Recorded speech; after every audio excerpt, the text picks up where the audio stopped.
Mix by Yadav Films Bhojpuri Sonu Chamoli.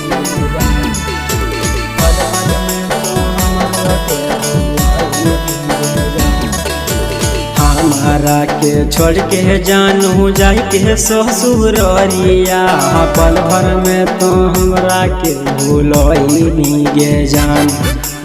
कहली बाबू सोना तोहरा नहीं भूलइबो, पल भर में तो हमरो के भूलनी गे जान।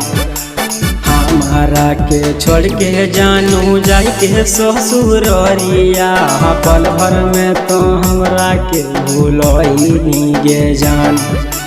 कहली बाबू सोना तोहरा नहीं भूलइबो, पल भर में तो हमरो के भूलनी गे जान।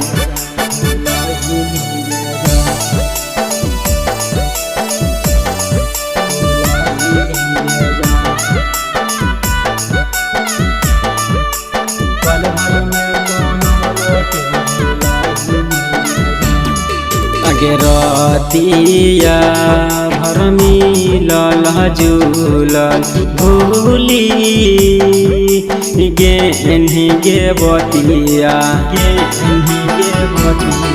जब याद तोरया बसुरतिया, सोची सोची पिटोहियो छतिया, जाय के ससुररिया अपन पिया घर बसैनी, हमारा के खली करबैनी गे जान। कहनी बाबू सोना तोहरा नहीं भूलइबो, पल भर में तो हमरा के भूलनी गे जान।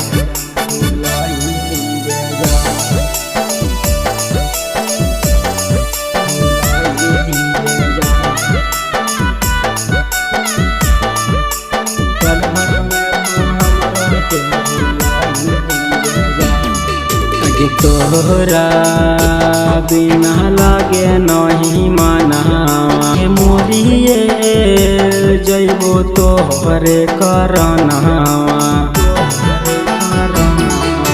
मानो हलियो अपन परनावा, तुही होनी जानू दुनिया जहानावा।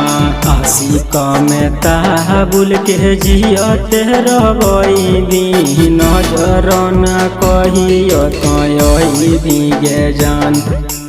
कहनी बाबू सोना तोहरा नहीं भूलइबो, पल भर में तो हमरो के भूलनी गे जान।